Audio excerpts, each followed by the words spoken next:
వినుకొండ నియోజకవర్గం శావల్యాపురం మండలం వేల్పూర్ గ్రామంలో 6,65,00,000 రూపాయలతో నూతనంగా నిర్మించిన ప్రాథమిక వ్యవసాయ సహకార పరిమితి సంఘం లిమిటెడ్ వేల్పూర్ గ్రామ శీతల గిడ్డంగి కేంద్రం ప్రారంభోత్సవ కార్యక్రమానికి ఆంధ్రప్రదేశ్ రాష్ట్ర వ్యవసాయ శాఖ మంత్రి కాకాని గోవర్ధన్ రెడ్డి హాజరయ్యారు.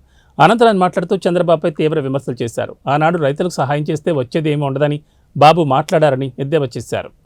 రైతులకి వ్యవసాయం సొంత దండగా అని చెప్పాడు చంద్రబాబు. సాగునీటి ప్రాజెక్టులు నిర్మిస్తే రైతులకి సాగునీటి ప్రాజెక్టులు నిర్మిస్తే పెట్టుబడి ఖర్చు తప్ప దాని మీద రాబడి రూపాయి ఉండదు అని చెప్పి సెలవు ఇచ్చాడు. అదే విధంగా వ్యవసాయానికి సంబంధించి ఉచిత విద్యుత్ ఇస్తామంటే కరెంటు తీగల మీద బట్టలారేసుకోవాల్సింది తప్ప ఉచిత విద్యుత్ ఇవ్వలేదన్నారు. విద్యుత్ ఛార్జీలు పెంచితే అయ్యా విద్యుత్ ఛార్జీలు పెంచారే అంటే ఉమ్మడి ఆంధ్ర రాష్ట్రంలో బషీర్బాగ్ లో రైతుల్ని కాల్చి చంపారు. ఇవన్నీ మర్చిపోయాను అనుకున్నాడు, లేకపోతే అందరూ మర్చిపోతారు కదా నాలాగే మతి మరుపుతాం అనుకుంటున్నాడు తెలియదు. కానీ ఈ రోజు రైతులకు సంబంధించినటువంటి ముసలు కన్నీరు కారుస్తున్నారు. ఈ రోజు ఒకటి రెండు విషయాలు, ఎందుకంటే ఆకలి అవుతుంది కాబట్టి అన్నదాత గుర్తొచ్చేటువంటి సమయం అందరికీ అందుకునే తొందరగా వెళ్ళిపోదా. ఒకటి రెండు విషయాలు గుర్తు చేస్తా. రాష్ట్రంలో ఈరోజు వైఎస్ఆర్ ఫ్రీ క్రాప్ ఇన్సూరెన్స్ ఉచిత పంట బీమా. గతంలో ఎవరైతే బ్యాంకులో లోన్లు తీసుకుంటారో ఆ లోన్ తీసుకున్నటువంటి వ్యక్తులకు మాత్రమే ప్రీమియం చెల్లించేటువంటి వాడు. ఎందుకంటే ఆ బ్యాంకు మేనేజర్ రైతు ఏదన్నా నష్టపోతే ఆ నష్టపోయినటువంటి ఆ పరిహారాన్ని నేను ఇచ్చినటువంటి లోన్ ఏ విధంగా రాబట్టుకోవాలి అంటే ఖచ్చితంగా దానికి ఇన్సూరెన్స్ ఉండాలి. కాబట్టి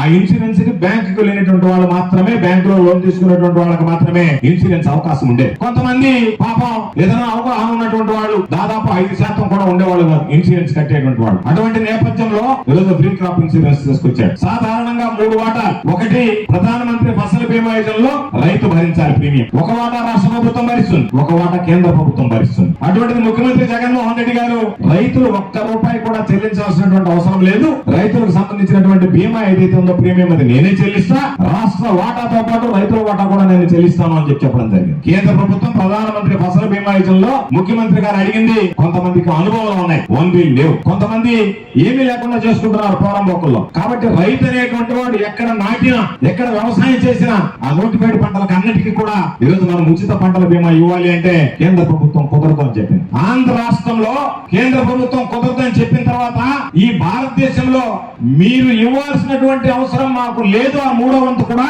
నా రాష్ట్ర రైతాంగానికి నష్టం జరగకూడదు, కాబట్టి 100% రైతులకు సంబంధించినటువంటి ఆ బీమా ప్రీమియం నేను భరిస్తానని చెప్పి ఈ దేశంలోనే మొట్టమొదటిగా బయటకు వచ్చినటువంటి రాష్ట్రం మన ఆంధ్ర రాష్ట్రం. రైతులకు సంబంధించి రైతులు కట్టాల్సినటువంటి ప్రీమియం, ప్రభుత్వం కట్టాల్సినటువంటి, రాష్ట్ర ప్రభుత్వం కట్టాల్సినటువంటి ప్రీమియం, కేంద్ర ప్రభుత్వం కట్టాల్సినటువంటి ప్రీమియం మొత్తం 100% ఈరోజు భరించాం. ఆ తర్వాత మిగతా రాష్ట్రాలు ఒక్కొక్కటిగా జగన్మోహన్ రెడ్డి గారు తీసుకున్నటువంటి నిర్ణయం మిగతా రైతులు మమ్మల్ని ప్రశ్నిస్తున్నారు, కాబట్టి మేము కూడా అదే బాటలో వెళ్లాల్సి వస్తుంది. కాబట్టి ప్రధానమంత్రి ఫసల్ బీమా యోజన నుంచి మేము వైదొలుగుతామని చెప్పిన మీదట ఇది ఏదో చాలా ప్రమాదకరమైనటువంటి పరిస్థితులు దాపురించి తట్టుకున్నాయని చెప్పి కేంద్ర మంత్రి నరేంద్ర సింగ్ తోమర్ గారు ముఖ్యమంత్రి జగన్మోహన్ రెడ్డి గారితో మాట్లాడి మీరు తీసుకున్నటువంటి నిర్ణయం ప్రకారమే యూనివర్సలైజేషన్ కింద ప్రతి